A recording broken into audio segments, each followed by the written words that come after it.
For centuries now I have spent brooding. Countless nights have passed, putting up with those pompous, insufferable protectorate, watching and studying from the shadows, waiting for the perfect moment to execute my plan. But an unforetold silver lining, for it seems that I wasn't the only one that had my eyes on the protectorate. This Cthulhu creature. A formidable foe, yes, but he is nothing more than a mere obstacle in my path to Galactic Emperor.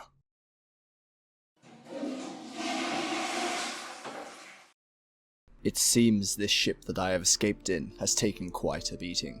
The FTL drive is completely broken, clearly the aftermath of being hit with the shockwave from Earth's devastation.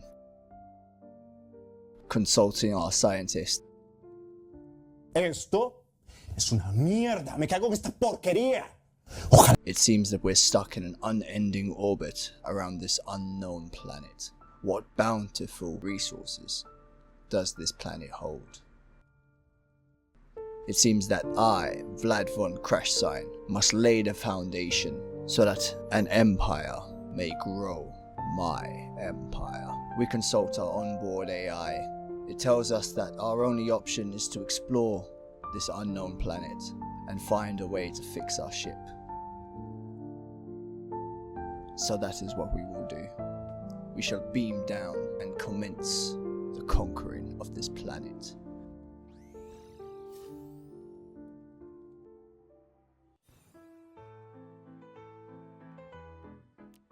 Ah, humans, excellent.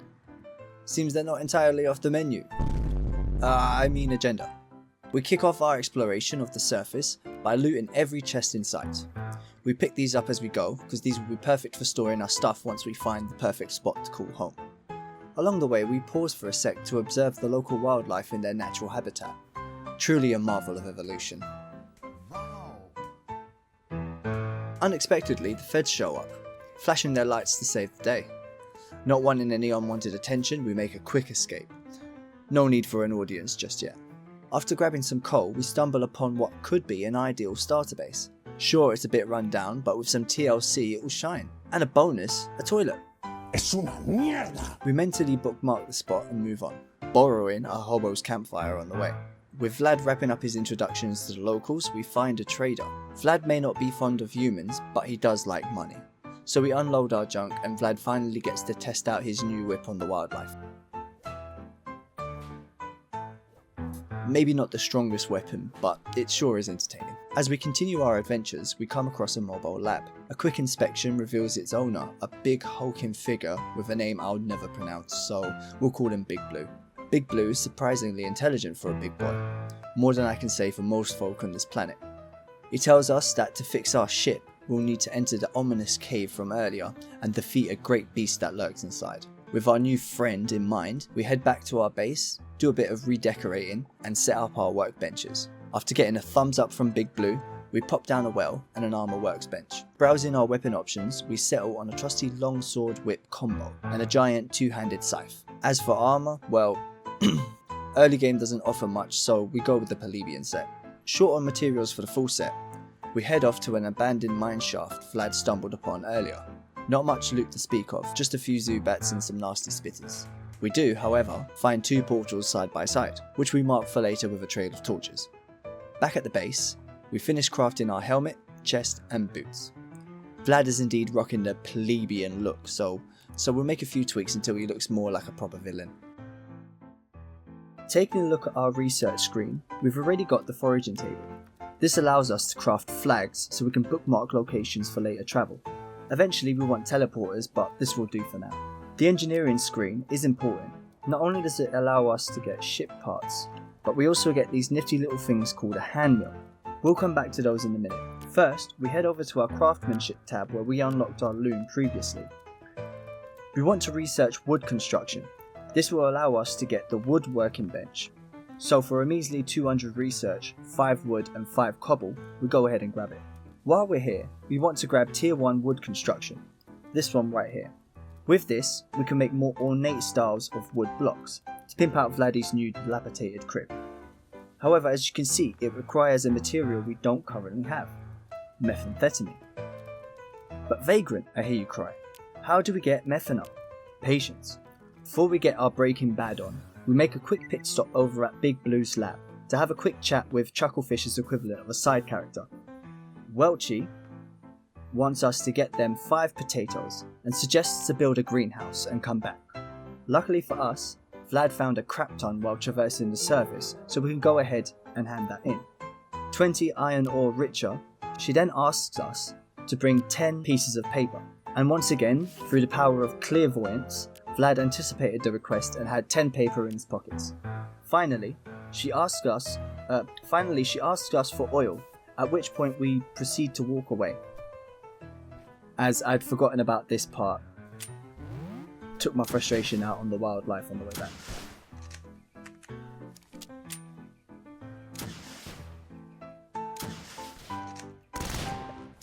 Back at base, we research hand mills and place them wherever was convenient.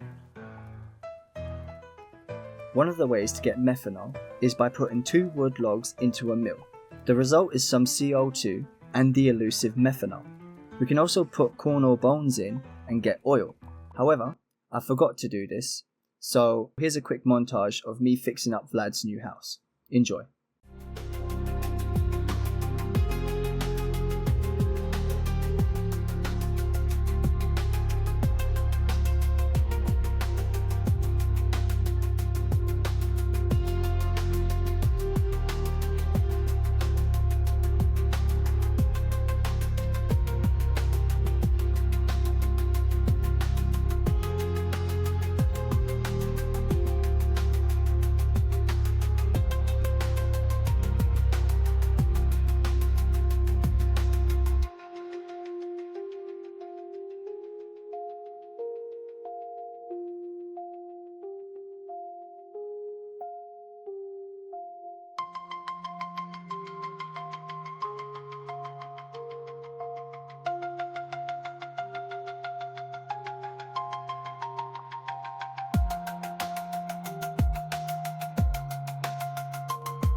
As we make our way towards the dungeon, let's talk about one of the mods I'm using, RPG Growth. You've probably heard of it, but just as a disclaimer, while I am using it, it won't be a major role in this series.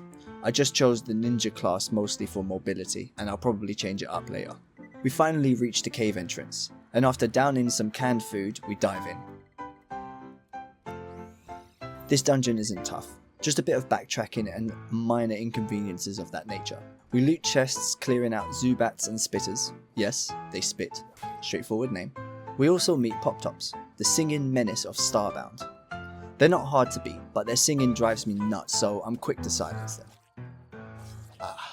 Sweet peace.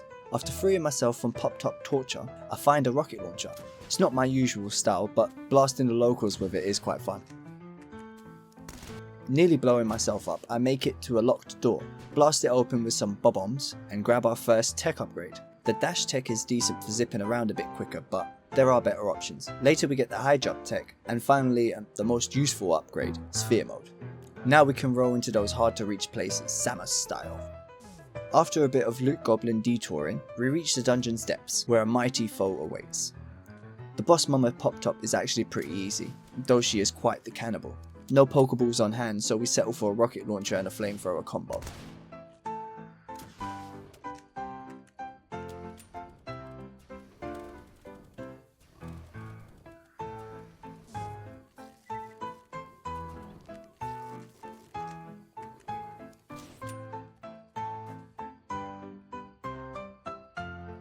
And with that, the dungeon's cleared. Told you it wasn't that hard. We claim our loot and make our exit. Before leaving though, there is a hidden spot way above us. Using ropes, we definitely climbed up first try without falling at all.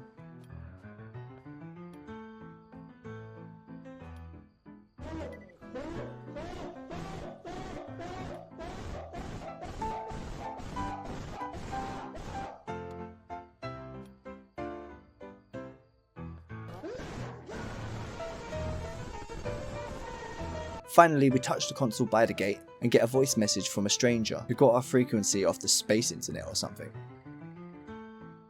We arrive at a place only known as the Ark Ruins, which ruins my frame rate for some reason, by the way. There's not much to see, it's essentially a useless hub. We confront our stalker, skip the dialogue, because if you're watching this, you've probably seen this 100 times. If you haven't, buy the game, download Frackin Universe and give it a try for yourself. And that wraps up today's episode. We've covered a lot, got a starter base, got our first tier 1 gear, it's all working out for us. If you've made it this far, you're a real one, and for that I thank you. Make sure you join the journey by becoming part of VGS. That's our little community, and help this channel grow. Until then, I'll see you guys on the next one.